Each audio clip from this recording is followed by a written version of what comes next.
Morning. Happy Father's Day. Now, I want to know how many of you are dads. So if you are somebody's dad, would you stand? Oh, look at all these dads. This is great. Yes. Now, how many of you dads did not get a blue ribbon? Raise your hand if you're a dad and you did not get a blue ribbon. All right, we're going to bring you a blue ribbon. So you can sit down if you need to, but keep your hand up because I want you to have blue ribbons, but I also want to have us acknowledge those of you who are grandfathers. So make sure you have a ribbon. Give a wave if you need a ribbon. I think Ron needs a ribbon here. Mark, did you ever get a ribbon? Oh, Mark's got his ribbon on the altar. Okay, so if you are a grandfather, would you stand up? Wow, look at all the granddads. Yay! And now, if you are a great-grandfather, would you remain standing?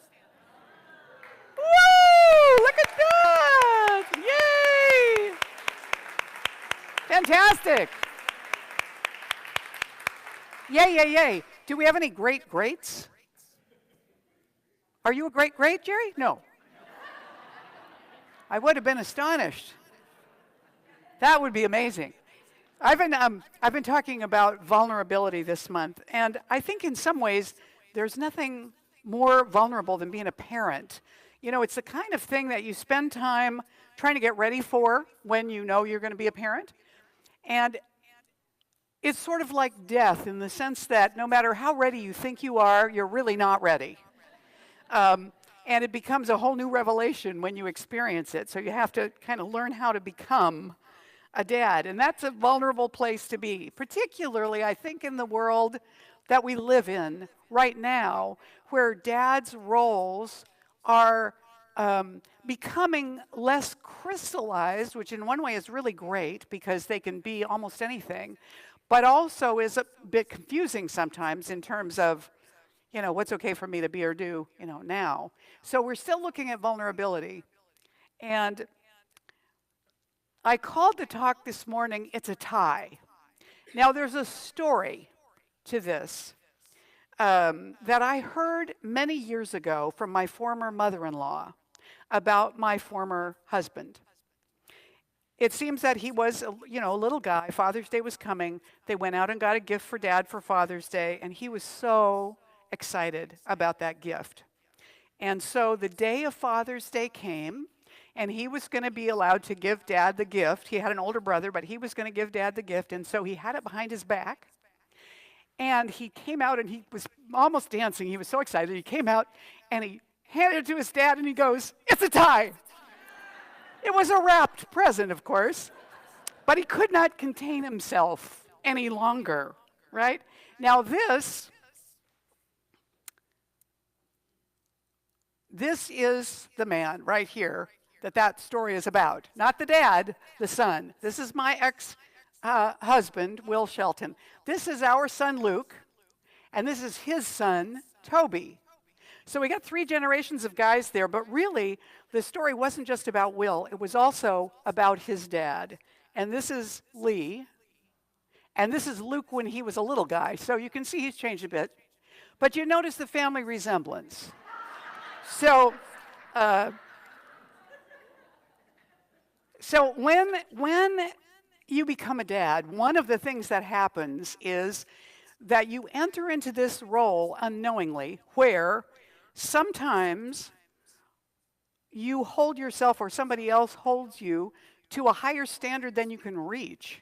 Because if we know anything about God, we tend to project that onto dads and think that they should be this ever powerful, never vulnerable, all-knowing, always correct, always fair, and loving, and patient, and attentive, and present, and support us. That can be difficult. Would you guys agree? That could be difficult, yeah? And if we don't have, a big thing with God, then what we tend to do is whatever our relationship is with our dad, we project that onto God.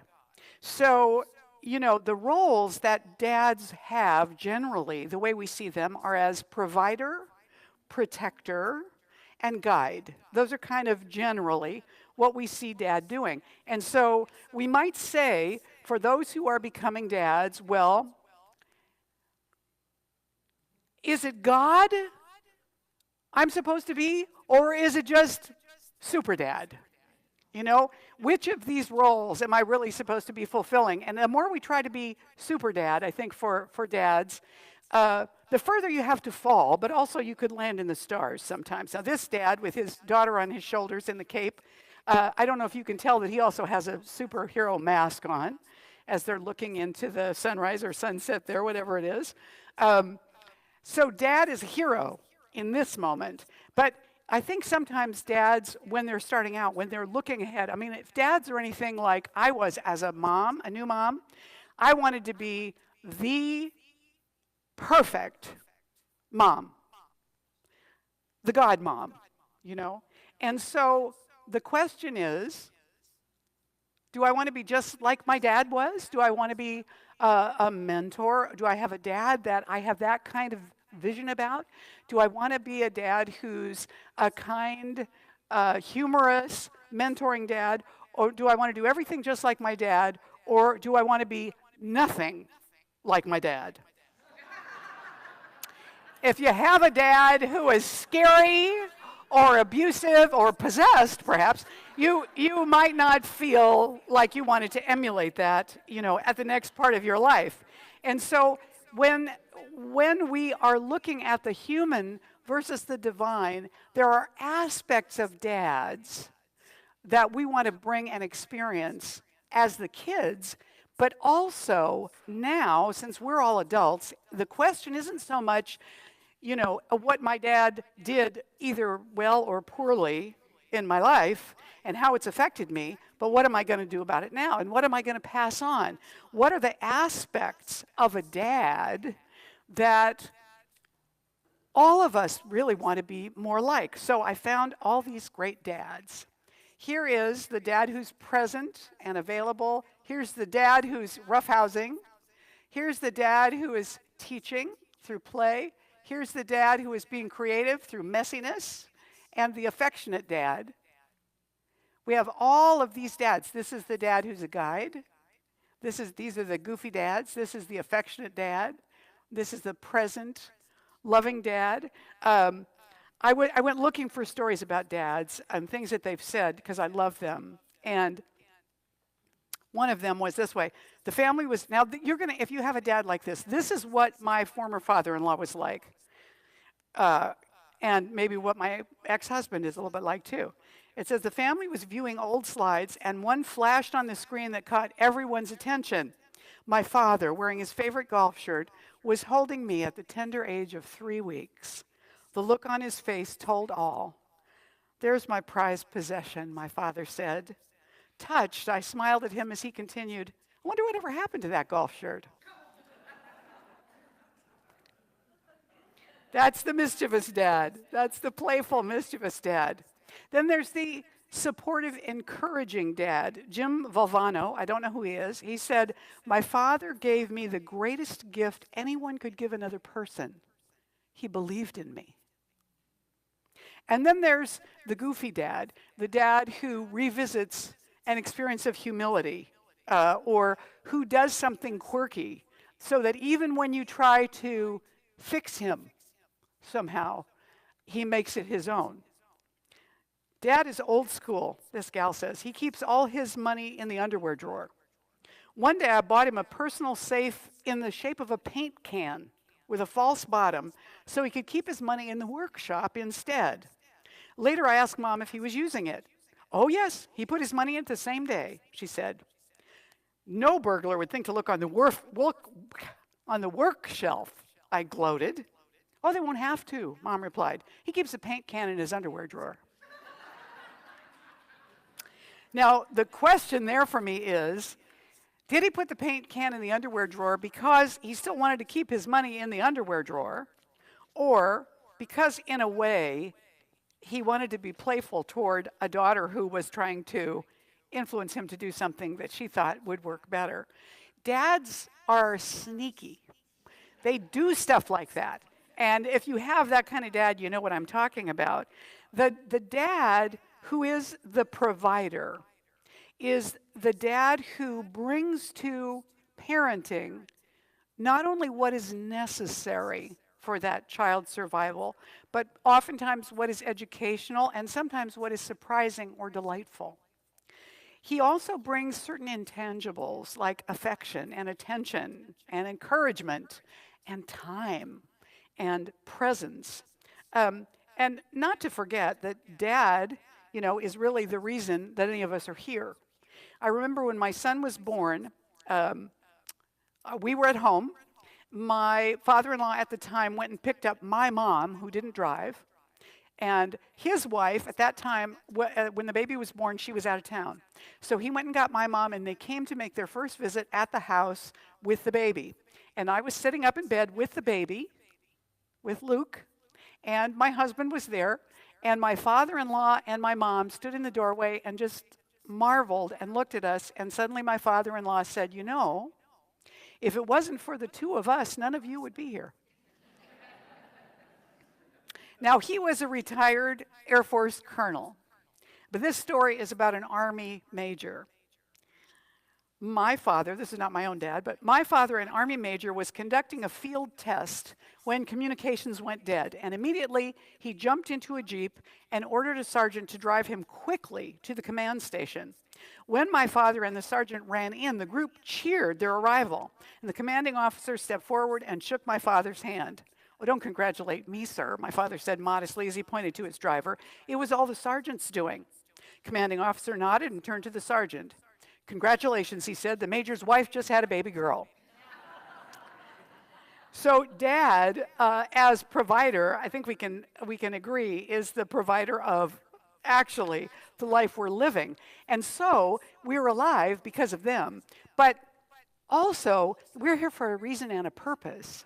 So when dad, as provider, has done that part of his job well or poorly, or maybe not at all, or maybe to a stellar degree, then we become adults. We've survived. I had a practitioner instructor tell me one time, or say to us in class once, people are always worried about what their parents did to them. He said, "You are alive. Your parents did their job.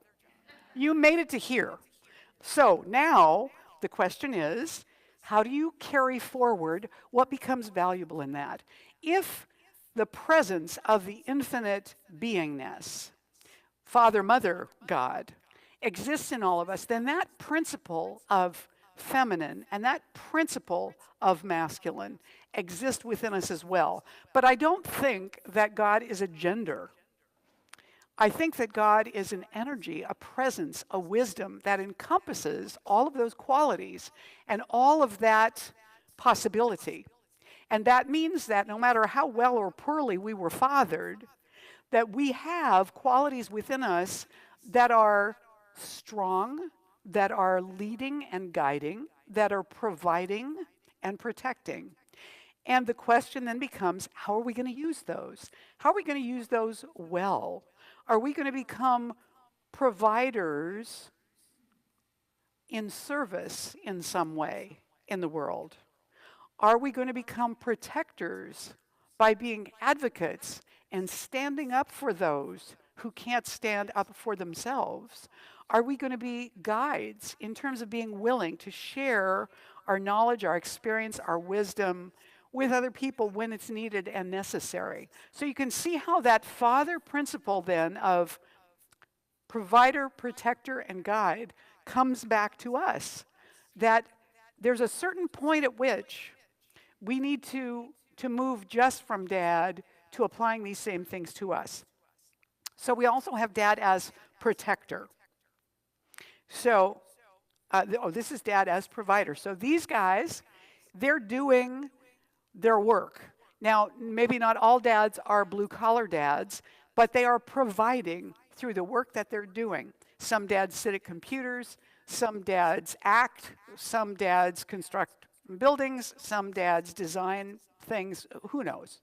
But whatever it is, they provide through their beingness. There's also the dad as protector.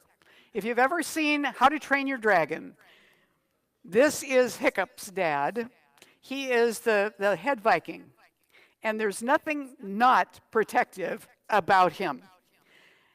But what we want Dad to protect us from, and what Dad kind of sees as his role in protecting us, is to protect us from crisis. That may mean protecting us from some kind of outside interference or attack, which might be bullying or something else. He wants to help protect us from injury. And so we get stopped or maybe even disciplined when we do something that might have endangered us. He wants to protect us, if he's insightful, he wants to protect us from the kind of self-devaluing that comes when we feel that we failed at something and we're beating ourselves up. That's when we need Dad to not pretend everything was fine and that we did it all right, but to encourage us to get back up again, to save us in one sense, to protect us from our own learning disasters and allow us to regroup. And so the question then becomes back to us. If you are the infinite Father in yourself, then how do you take care of yourself in these ways? How do you recognize that you are worthy of learning from your mistakes, of being able to make mistakes, of learning from other people, of setting up boundaries to protect you from some kind of injury, recognizing that not everything we get scared of is really going to injure us? What do we do to recognize that we are worthy to be protected in some ways? Now, we know truly in the infinite, there's only one. So in an infinite sense, there's nothing to be protected from because there isn't anything else. But in life, as human beings, we do experience injuries, physical, emotional, mental, and we may carry scars with us in those ways until we leave these spacesuits behind. And so we need to, as a human being, learn the ins and outs of how we interact with one another in such a way that we honor the other and ourselves, that we don't sacrifice our own well-being for the other, and we don't sacrifice the other's well-being to advance ourselves. So when Dad is a protector, he is not always coming out with a sword or his fists to be the strong and mighty. Sometimes Dad protects us in other ways because he knows us so well. And this is God, I think, too.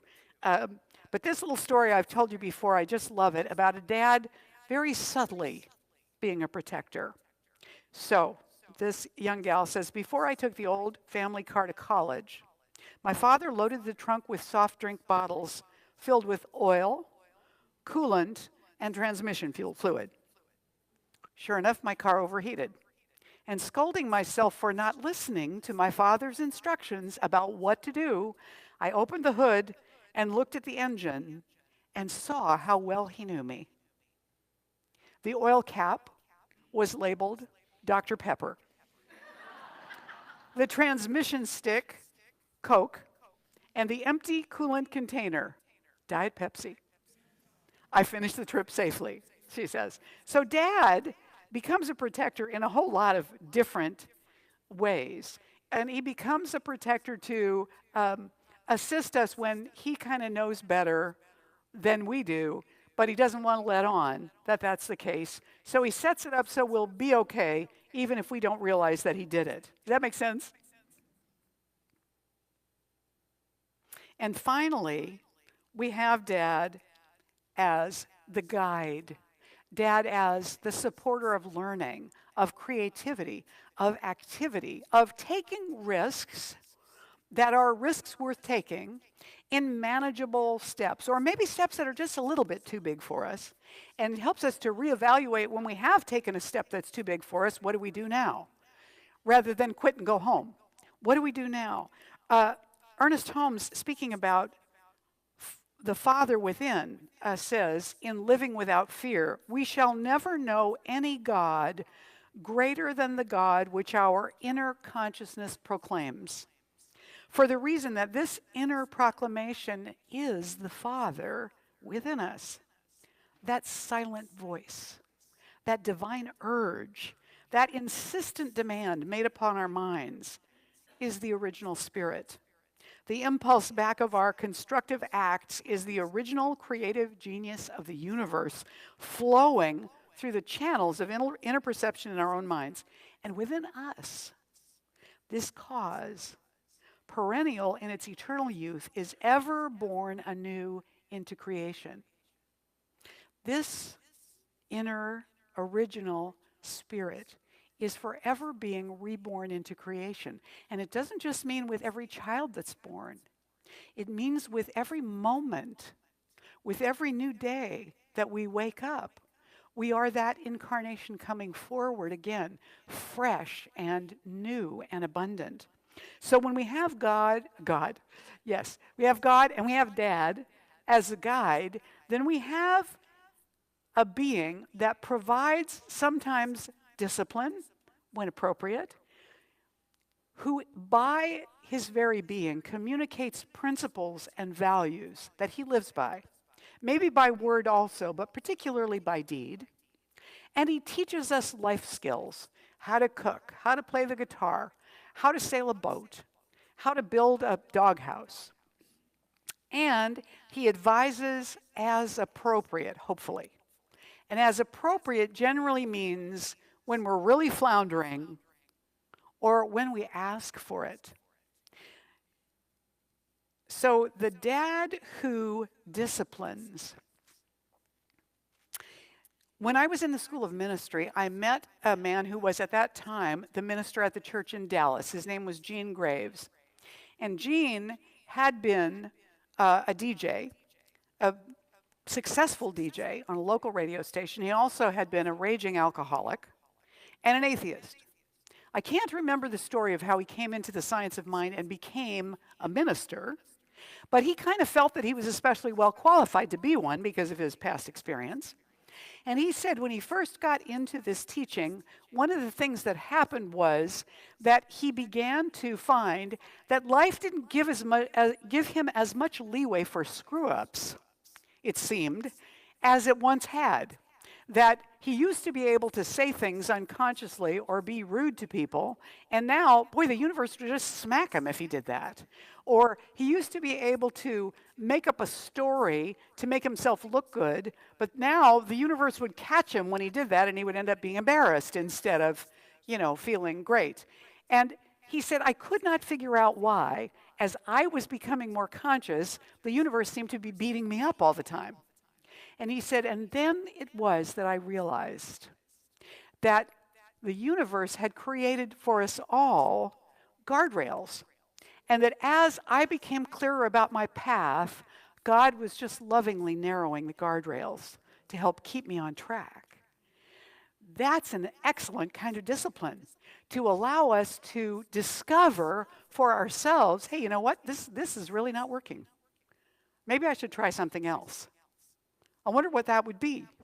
So the father who disciplines is not necessarily the father who gets out a strap. In fact, I wouldn't recommend that personally.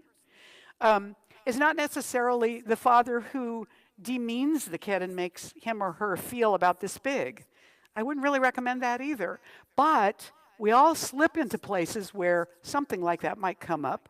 At the same time, we're going toward this presence of the divine dad as one who assists us to see more clearly what is happening in our lives and possibly why, and invite us to consider if our viewpoint needs to shift. And that we can also apply to ourselves as guide. There is within each one of us this same infinite wisdom that is the inner guide. And when something is really not working, that's when the universe is generally saying to us, okay, do you want to persist with this? Or is it time to let it go? This morning, I could not get the computer to work. Now, we know that our MacBook over here is old.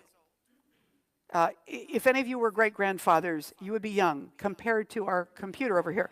And so we have been babying it along, and I thought maybe this morning that was it, that it had gone. I tried everything, multiple times. And I finally requested prayer from a couple of the practitioners because I was getting like this about it.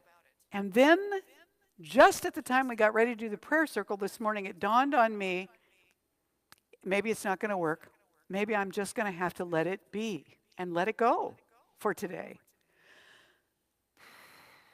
Okay, if I have to let it go, I will. The next time I tried, it worked fine. You know, I said that fathers are squirrely, they're sneaky, they're slippery. God is the worst at that.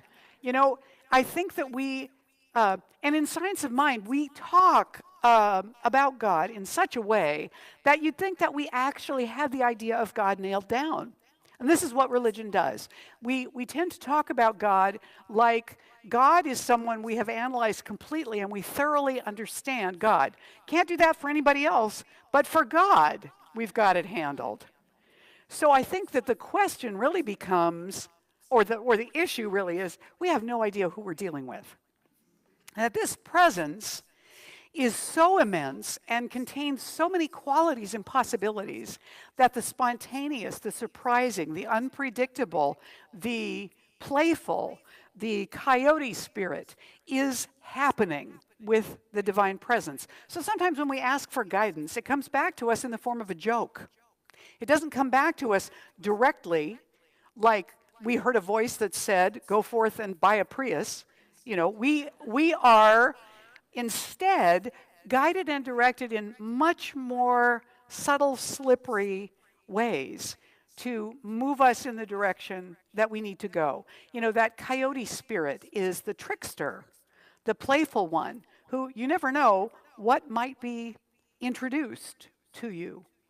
I have a friend who's been a member of the church in Santa Rosa for a long, long time. And his name is Jim. He decided at one of the men's retreats he was at that he wanted a spirit name. He didn't know what it should be, but he wanted a spirit name. Now, this is a guy who is this typical kind of playful, trickster, spontaneous, goofy, off-the-wall dad. He's that kind of dad. So he was doing a meditation at one point at the retreat, not at all thinking about this question at the time, until in his mind there arose something like about his sense of humor. And he was feeling like, yeah, maybe my sense of humor is a little inappropriate. You know, maybe I should tone it back some. You know, maybe God really is this serious, powerful, and I should be more like that. And so in his meditation, he was asking, does God have a sense of humor? And in his head, what he heard was, why, yes, Moon River, the Great Spirit has a wonderful sense of humor. Moon River, that was his spirit name. Moon River, like the song. And so he began to use that as his spirit name. So what I'm saying is, when you're asking for something in terms of guidance, the response that comes back to you could be unexpected, could be a little different than what you thought it was going to be. It happened that way for this young guy whose dad was one of these dads who was so wise in the way that he imparted wisdom. And this is the story. Keeping up seemed so important when I was a teenager. Back in 1963, I can remember if you weren't wearing penny loafers, you'd just as soon go around in your bare feet. I was 13 years old, and I had worked hard to keep up with my peers. I had only one serious problem that year. I had bought Oxfords, but penny loafers were in. I asked my dad for help. I need some money for penny loafers, I told him one afternoon at the shop where he worked as a car mechanic. Willie, he said in apparent shock, the shoes you have on aren't a month old yet. Why do you need new ones? Everybody's wearing penny loafers, Dad. Well, that may be, son, but that doesn't make it any easier for me to pay for them. Dad's salary was small and seldom covered more than the rent and groceries. Dad, I look like a fool wearing these things. I pointed to the nearly new Oxfords I had on. Dad looked at me for a full minute before he answered. Tell you what I'll do, he said. Wear those shoes one more day. Look at every pair of shoes you see at school. If you can come here after school and tell me that you are worse off than the other kids, I'll take part of your mom's grocery money for you to buy some new shoes. Triumphantly, I went to school the next morning knowing it would be the last day I'd have to appear out of style. I did what Dad said, but I had no intention of telling him the results. Brown shoes, black ones, stained white tennis shoes. They all seemed to have a personality of their own. By noon, I'd seen shoes that were scuffed beyond recognition, torn shoes of the likes I'd never had to wear, and shoes with holes in them that made me wonder how those kids wearing them ever kept their feet dry on rainy days. And then there were those gleaming black penny loafers with the horseshoe taps that demanded attention when they clicked in the halls. Well, when school was out, I rushed to the shop where Dad worked, knowing I'd return to school the following Monday as part of the in crowd. Every now and then, I dragged my heels on the pavement, imagining how the taps would sound when they were in place later that night. The shop was quiet when I arrived. Only an occasional clank of metal could be heard, as Dad worked under a 1957 Chevy. Even the smell of old motor oil pleased me that day. One man sat alone in the shop waiting for Dad to finish with the transmission of his car. Mr. Alva, I said to the man waiting to get his car, is Dad almost finished? Can't ever tell, Will. You know your dad. He's working on the linkage on the transmission, but if he sees anything else wrong, he'll fix that too. So I walked to the car to wait. All I could see were Dad's legs from the knees down. And I stood there, absent-mindedly fingering the taillight of the Chevy as I stared unconsciously at Dad's feet and legs. His blue work pants were oil-stained and faded. His shoes were old and black, the kind that mechanics and service station attendants wear. The left one had 2 stitches of baling wire where the soles had long since separated. The laces had been spliced on both shoes. Neither one had a heel. Only small, bent nails where the heel had been pulled off. Dad had bent them to keep them from pushing through to his feet. That you back there, boy? Dad said, coming out from under the car. Yes, sir, I said. You do what I told you today? Yes, sir. Well, what do you want to do? He looked as though he might know what my answer would be. I still want the penny loafers. I forced myself not to look at his shoes. I have to take your mom grocery shopping as soon as I get off work. Why don't you go ahead now and get the shoes? And Dad handed me $10 and fished in his pocket for a quarter to pay the 3% sales tax. I took the money and went to the store 2 blocks down the street. I stopped in front of the window to see if the shoes were still on sale. They were, for $9.95, but I wouldn't have enough money left to buy the necessary taps. I decided to wait until we got home and ask Mom for the money. I couldn't ask Dad for more right then. When I thought of Dad, his old shoes flashed through my mind. I could see the mended soles, the spliced laces, the bent nails, and the heels. He had worn the leather off his shoes working for us, his family. Surely his feet got cold on those nights when he got calls to go across town to start someone's car. Yet he never complained. I thought of clients like Mr. Alva, whom Dad was always doing something extra for, even if they never asked. I thought of Dad going without things he needed so I could have things I wanted. And the gleam on the loafers in the window started to dull. What if Dad had been like me? What kind of shoes would I be wearing? I went inside. A rack on the far wall appeared as if it might have 1,000,000 pairs of black penny loafers resting on it. On a rack next to it was a sign that said, "Clearance, 50% off." And below the sign sat several young versions of Dad's shoes. My mind was playing ping pong. First, Dad's old shoes and then the new ones. First, the image of me keeping up with the in crowd at school. And then this image of Dad, tireless, selfless, almost Christ-like in the sacrifices he was willing to make for his family. When it came to keeping up, which ideal was really worth following? I took a size 10 from the clearance rack and darted to the checkout counter. Tax included, the new shoes for Dad came to $6.13. I ran back to the shop and put Dad's new shoes in his car. I went into the shop and gave him the change I had left.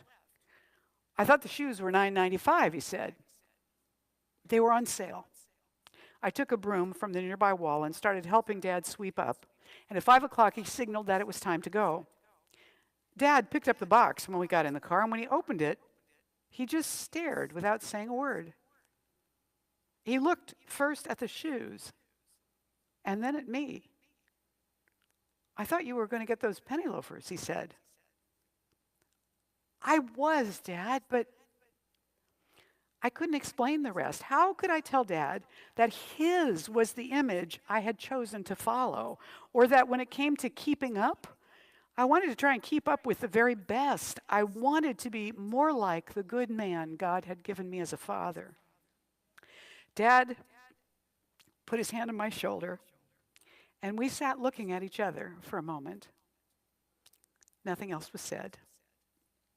Dad started the car, and we went home. That's the Dad energy that lives in you and me. That's the Dad energy of the infinite. Not that the infinite has to sacrifice for us, but that the infinite has that unlimited patience to allow us to grow, to allow us to make the mistakes we need to make to grow. Can we allow ourselves that leeway? Can we put aside the perfectionism and allow ourselves to be vulnerable enough to learn? To be vulnerable enough to say, whoops, that didn't go so well. One of the stories I read yesterday when I was looking for stories about dads was that this fellow ran out of gas and he called his wife to come and pick him up so he could go and get a gallon of gas for the car. So she did, and they went back, and she waited in the car while he took the gas and put it in. And then he came back to the car and he said, we need to go back to the gas station for another gallon. And she said, it wasn't enough, and he said, it would have been if I had put it in the right car. This is a dad who was able to be vulnerable in the moment and trust that he was strong enough to be vulnerable, to handle that hit, and to go forward and do what needed to be done, rather than melting into some kind of upset. Sometimes our mistakes are inconveniences, like that one. Sometimes they're much bigger mistakes that really require us to step forward and acknowledge, I didn't do that very well. I'm really sorry. Can I have a mulligan? Can I have a redo? I'm not a golfer. Somebody taught me that term. Can I have a redo? Can I cross that out and back up? Can I apologize? Or to ourselves, can I apologize to me? Can I let myself off the hook? Can I step forward in a way that lets me become who I'm trying to become, instead of trying to hold me into what I already am so hard? We're looking at right now our values as a community, and I know it's a pain to fill out those surveys, whether you do a hard copy or online. I know that. But one of the reasons that we're doing that is because it's time for us as a community, as a family, to regroup and reset our vision, our visual acuity, and our focus on our shared values now. Who are we now? Who are we trying to become? To look at those things and select those values that we think represent Golden Gate and what Golden Gate is trying to become also. So I encourage you to do that. But most of all this week, I encourage you to love up the dads in your life and the dad in you. So I'd like you to just right now turn to anybody who's around you and say, Happy Father's Day.